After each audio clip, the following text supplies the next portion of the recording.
Faut que je te raconte. J'ai pris un café pour ça. Je sais pas si tu le sais parce que j'en ai un petit peu déjà parlé sur Instagram, mais en fait, il y a une formation qui est en ce moment en ligne, qui est en train d'être finalisée d'ailleurs.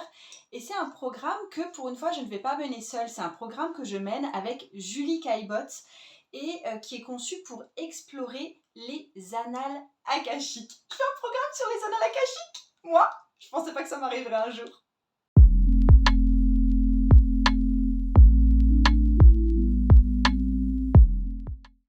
Alors, si tu ne me connais pas, je m'appelle Margot, je suis tarot coach. Et donc, mon domaine d'expertise et mon domaine d'expérience privilégiée, c'est le tarot. Derrière moi, là, il y a toute une bibliothèque de tarot, les livres que j'ai conçus sur le tarot, etc. Donc, c'est vraiment très tarologique. Et en fait, moi, j'utilise vraiment le tarot comme outil d'exploration de soi, comme outil plus psychologique que divinatoire. Mais du coup, voilà, c'est ça mon champ d'expertise.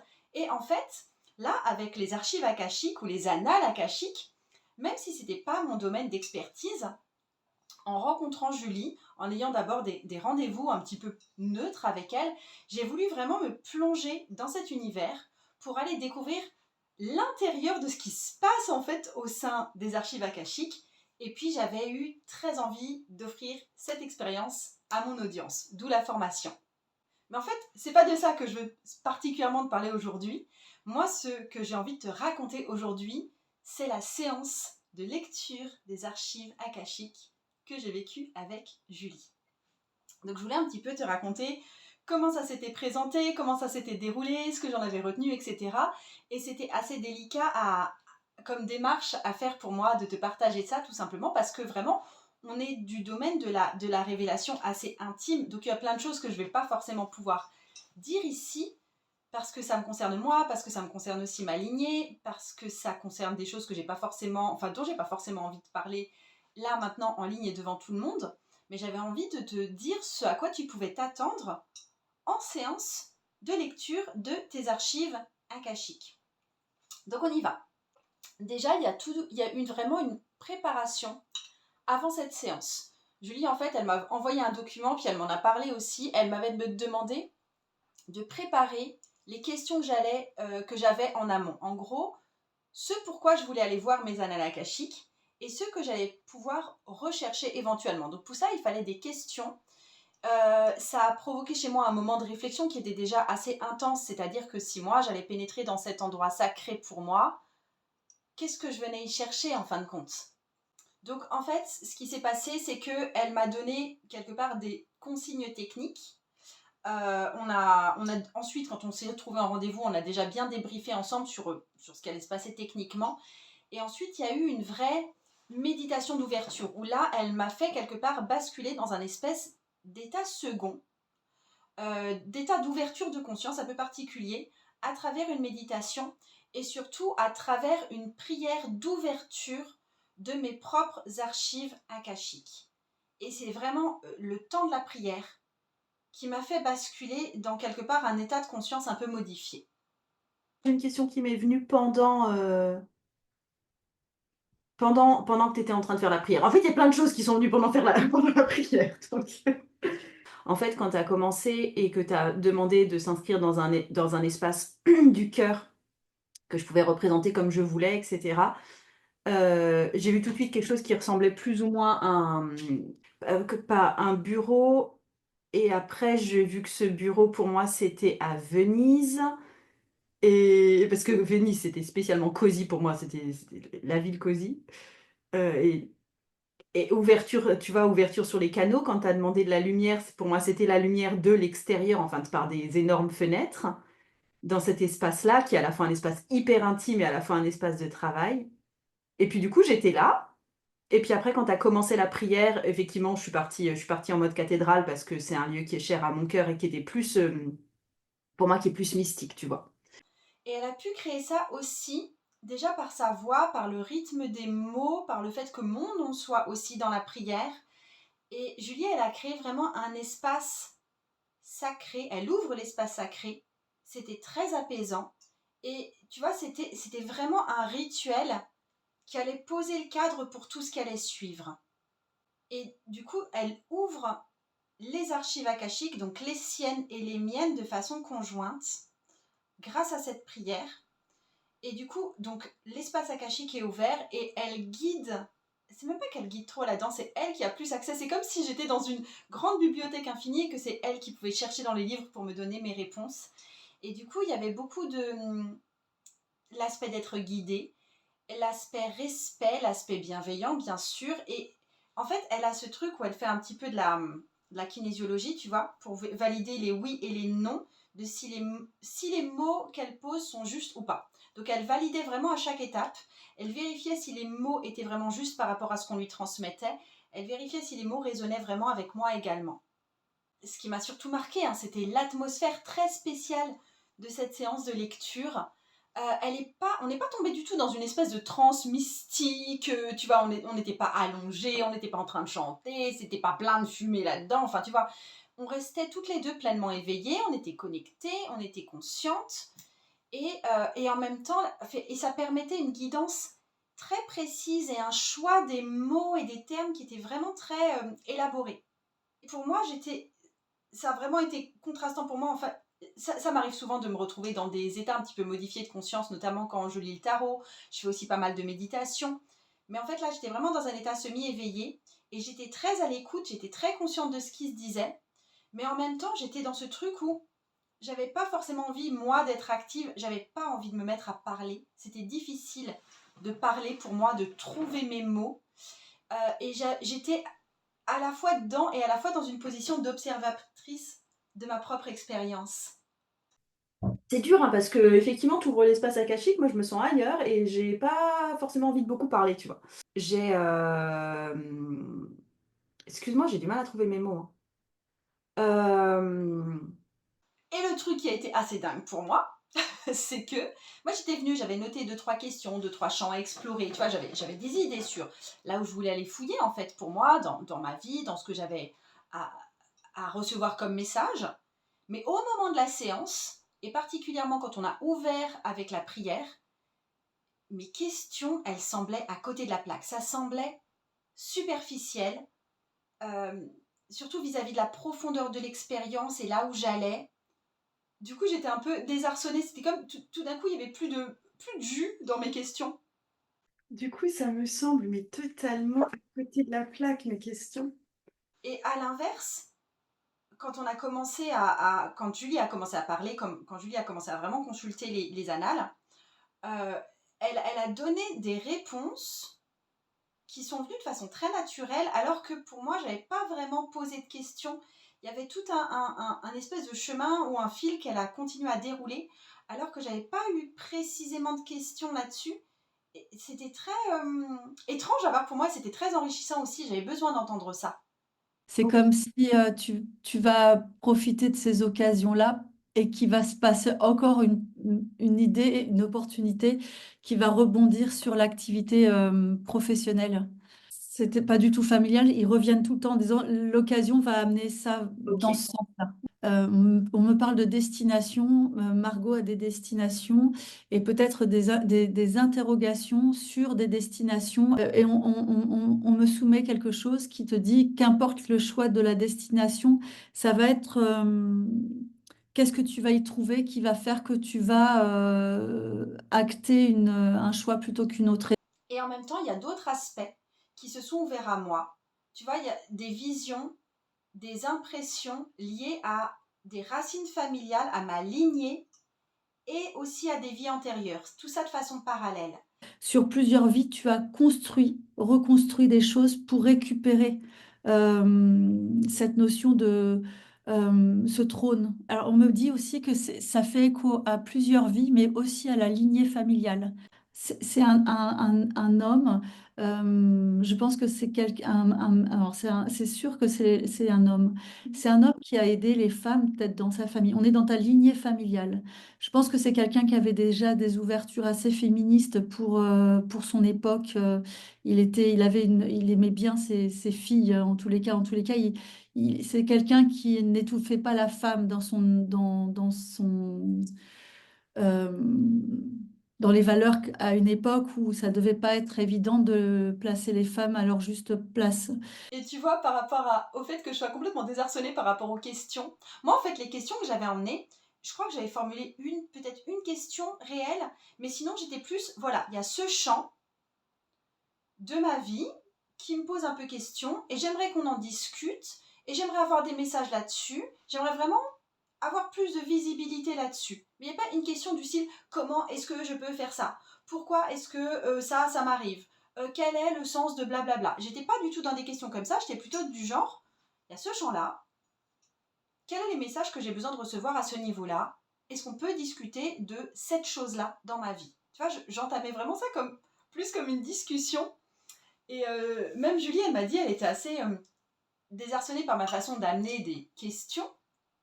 Euh, Elle m'avait demandé auparavant d'éviter peut-être les questions en pourquoi, du style pourquoi ça m'arrive, pourquoi est-ce que je suis comme ça, pourquoi est-ce qu'il se passe ça, parce que ça place plus ou moins en position passive et elle aime bien remettre les gens dans leur pouvoir d'action. Est-ce que... Alors, du coup, ma question, c'est quoi? Et donc, on a un petit peu parlé de cette question de comment est-ce qu'on amène des questions dans l'espace akashique. Et ça a un petit peu changé mon approche de mes interrogations. Là, tu vois, si je dois refaire une séance, et je vais refaire une séance que je vais mener moi-même aussi d'ailleurs, euh, j'aurai des questions qui seront plus élaborées à la base. Je prendrai pas le temps juste de définir le champ. Je vais vraiment poser les questions que j'ai vis-à-vis de ce champ-là. J'avance les yeux fermés parce que tu n'as pas du tout posé de question dans ce sens-là. Mais si jamais il y avait une question par rapport à un choix de lieu, c'était la réponse à la question que tu n'as pas posée, quoi. Du coup, Julie, elle a vraiment mis en avant des connexions profondes. Elle a vraiment mis ça en lumière pendant la séance, notamment dans l'évocation de certaines vies antérieures et de certains liens karmiques familiaux. On me parle de couronne que tu récupères dans cette incarnation. Tu récupères une couronne volée. Il y a eu comme si aujourd'hui dans cette incarnation-là, tu récupères la couronne, tu récupères ton trône, et c'est pleinement que tu peux t'exposer ou assumer. T'es plein, alors, j'entends plein pouvoir, ça valide, donc je pense que c'est toute l'énergie, mais c'est aussi plus que ça, au-delà de ce que tu dégages, tout ce que tu as inscrit. Il y a eu des femmes qui ont été, à qui on a retiré peut-être un héritage ou quelque chose comme ça, ou un bien, et parce que et injustement. Donc il y a eu sur plusieurs plans d'incarnation, plus la lignée, cette notion de se libérer d'un sentiment de trahison, ou se libérer d'un sentiment d'être sali par sa fonction d'être, enfin pas sa fonction, son statut de femme. Une question qui m'est venue pendant que tu étais en train de faire la prière. En fait, il y a plein de choses qui sont venues pendant la prière. Donc... Et elle a vraiment parlé assez longuement d'une histoire de couronne à reconquérir, de trône spirituel que je devais pleinement habiter ou à reconstruire dans cette vie. Et ça a résonné pas mal pour moi dans une optique de me réapproprier certaines forces, de réinvestir un certain pouvoir personnel aussi. Cet homme-là dit que tu as largement répondu aux attentes de la famille, et qu'aujourd'hui tu peux dessiner pardon, et écrire tout ce que tu veux dans tes projets. Et que faire un choix n'est pas toujours évident pour le moment, et que tout peut se dessiner dans une logique parallèle, parce qu'il y a une organisation qui a été faite et une dynamique qui a été faite, que ça ne va pas s'embrouiller, ça ne va pas... et puis on dit qu'aujourd'hui, ton temps, il a su être aménagé, contrairement peut-être à une époque où c'était plus chaotique. On te dit qu'aujourd'hui, tu sais bien voir les choses de manière très organisée. Je vois vraiment un rapport alchimique là-dedans, entre l'or et l'argent, entre le solaire et le lunaire. Il y a quelque chose comme ça de fusionnel. C'est c'est très puissant. Et c'est cette puissance-là que tu retrouves peut-être aussi, et c'était maintenant qu'il fallait le vivre, ça n'aurait pas pu se faire. C'est comme si c'était le bon timing pour ça. On ne peut pas la freiner, on me dit, il y a quelque chose qui me dit, là, Margot, on ne freine pas Margot, là. Euh, Classe. ouais. Ok, ok, d'accord, d'accord, d'accord. J'étais vraiment dans cette sensation d'être face à quelque chose de vraiment grand. Tu vois, une œuvre spirituelle en construction qui dépasse ma vie actuelle, dont moi je fais un peu partie, dont moi je suis actrice, mais je suis pas la seule pièce dans le puzzle là. Et il y a eu un sentiment aussi de soulagement, surtout après, de lâcher prise, euh, quand j'ai pris conscience aussi, parce que c'était ce qui m'était transmis, que certaines choses allaient se produire naturellement, sans qu'il soit nécessaire de les forcer, soit qu'il soit nécessaire de diriger, que j'avais du libre arbitre dans certaines choses, mais qu'il y a certaines choses où juste j'avais posé les jalons et tout allait se dérouler en fait. Il y avait un profond apaisement pour moi à entendre tout ça. Là où je peux pas aller et là où j'ai même pas de réponse, enfin, c'est où on me dit, c'est que c'est toi qui vas l'inscrire en fait C'est à moi dans, de dans, dessiner. voilà, voilà. Après la séance, qui a pas été, je sais pas, ça a duré 3/4 d'heure en tout peut-être, mais en fait je suis revenue très vite à mes activités, j'avais juste des choses à faire. J'ai pas forcément pris beaucoup de temps pour digérer tout ça juste après.